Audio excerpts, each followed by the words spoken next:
سلام، سرخط خبرها رو از رادیوی آزادی تقدیم میکنیم. برادر گمانبر به حمله بلگورود رو از روسیه به تاجیکستان اخراج میکنند. بیش از 300 پناهجو رو از تاجیکستان به کانادا بردند. در دوشنبه مکتب ترغیب دولتداری امامعلی رحمان تأسیس یافت. و ستاد کلی نیروهای مسلح اوکراین 11 نوامبر گفت پیشرفت نیروهای این کشور در سمت شهر خرسون ادامه دارد. یک روز پیش از آن ارتش روسیه با بیرون کشیدن نیروهایش از این شهر آغاز کرده موقعیتشان را در ساحل رود دنیپر تحکیم بخشید. خرسون برای زمینی به نیم جزیره از طرف روسیه اشغال شده کریم پیوست است.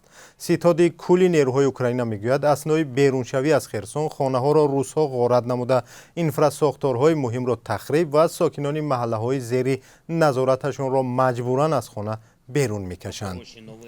شامی روزی پنجشنبه پرزیدنت اوکراین ولادیمیر زلنسکی گفت نیروهای کشورش در جنوب 41 منطقه را از تجاوزگران پاک کردند. طبق اطلاع مقامداران محلی صبح امروز بر اثر موشکباران روسیه در شهر جنوبی میکولایف کمش 2 فرد ملکی کشته شد. مقامات روسیه قرار اخراج فیروز امینوف برادر احسان امینزاده نفری را که در تمرینگاه بلگورود کشته شد صادر کردند. فیروز امینوف 26 ساله همراه با برادرش یک سال اخیر در مسکو کار میکرد. رسانه‌های روسیه برادر او را در حادثه روز 15 اکتبر امسال در تمرینگاه نظامی بلگورود که در آن 11 نفر کشته شد عیبدار دانستند. فیروز امینوف گفته بود که برادرش ظاهراً با زور به ارتش روسیه جلب شده است چون یک هفته پیش از حادثه ناپدید شده بود. 2 تن از نزدیکان فیروز امینوف روز 11 نوامبر در صحبت با رادیو آزادی گفتند که 2 هفته پیش او را با 5 تن از همراهانش بازداشت و قرار اخراجشان را از روسیه صادر کردند. با گفته نزدیکان حالا فیروز در مؤسسه موقتی سخراوا نگهداری می شود و در انتظار اخراج از روسیه است. تلفن فیروز امینوف که از طریق آن با رادیو آزادی صحبت کرده بود کار نمی کند. مقامات روسیه نیز این موضوع را شرح ندادند. رسانه‌های روسیه نوشته بودند که احسان امینزاده 15 اکتبر امسال با یک همراهش گویا ضمن تحقیر احساسات دینی آنها به همیارقان حمله کرده 11 نفر را کشتند و 15 کسی دیگر را زخمی نمودند. مقامات روسیه جزئیات حادثه را پنهان می‌کنند و واقعیت آن چیزی که در بلگورود گذشت ناروشن است. مقامات دانشگاه ملی اعلام کردند که در دانشگاه برای تحقیق و ترغیب فعالیت‌های رئیس جمهور امامعلی رحمان مؤسسه پژوهشی با نام مرکز علمی تحقیقاتی پیشوای ملت تأسیس دادند. خبرگزاری دولتی خاور از قول قابل جان خوشوقت‌زاده رکتور دانشگاه نوشته است که مرکز نقش امامعلی رحمان را در دولتسازی آموخته و تحقیق می‌کند و هدف آن گردآوری و آموزش گسترده رسالت دولتداری پیشوای ملت و تبلیغ آنها میباشد.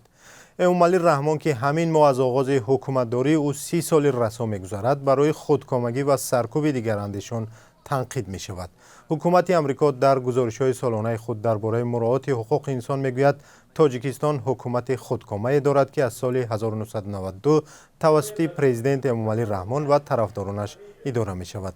سال 2016 با اصلاح قانون اساسی به امامعلی رحمان عنوان پیشوای ملت را دادند و بسیاری از تلویزیون‌های دولتی تاجیکستان اکثر برنامه‌هایشان را با گزارش و یا مدحی در وصف امامعلی رحمان آغاز می کنند.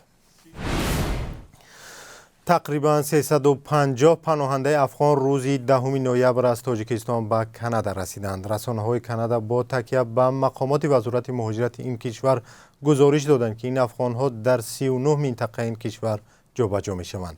بر اساس آماری که از سوی حکومت کانادا نشر شد، این کشور از آگوست سال 2021 تا به حال 23,000 افغانستانی را پناه داده و در نظر دارد که تا پایان سال 2023 در عموم 40,000 افغان را به کانادا منتقل کند.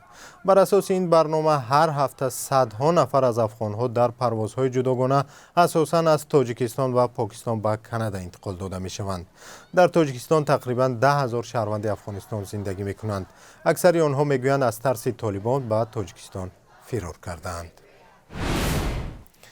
اخیراً در تاجیکستان نخستین تجربه عملیات جراحی با متد ویدیو توراکوسکوپی انجام شد. طبیبان با استفاده دستگاه مخصوص عضوهای درونی بدن انسان را خیلی کم بریده عملیات می‌گذرانند. اولین شخصی که در مرکز جمهوریوی سرطان شناسی اختیاراً از چنین عملیات گذشت مردی 41 ساله ساکن خروق بود. همکاران هم در این باره گزارش تهیه کردند که آن را 4 ساعت بعد در برنامه اخباری آزادی تماشا کنید.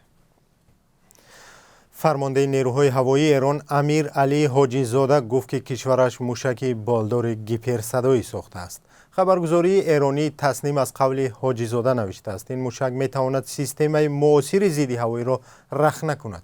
اما خبرگزاری ریترز نوشته است ایران تا حال درباره آزمایش چنین موشک رسما خبر نداده است. با گفته تحلیلگران نظامی غربی تهران بعضا امکانی تسلیحاتی خود را از حد زیاد نشان می‌دهد. موشک‌های گیپر صدایی دست کم 5 برابر تیزتر از سرعت صدا پرواز می‌کنند. تا جای معلوم است روسیه، چین، ایالات متحده آمریکا و احتمال کره شمالی چنین موشک‌ها را آزمایش کردند. فرانسه، استرالیا و بریتانیا نیز گفته بودند که می‌خواهند چنین موشک بسازند. و در پایان برنامه نگاهی به قرب اسعار در تاجیکستان. بانک ملی برای روز 11 نوامبر 1000 روبل روسی را 163 سامانی و $1 آمریکایی را 10 سامانی و 21 درم مقرر کرده است. معمولا قرب اسعار در بانک‌های تجارتی فرق می‌کند. برنامه ما به پایان رسید و 4 ساعت بعد با خبرهای نو بیشتر ما را در برنامه اخباری آزادی انتظار باشید. برنامه اخباری آزادی را ساعت 19 به وقت دوشنبه و ساعت 17 به وقت مسکو انتظار باشید. خدا نگهدار.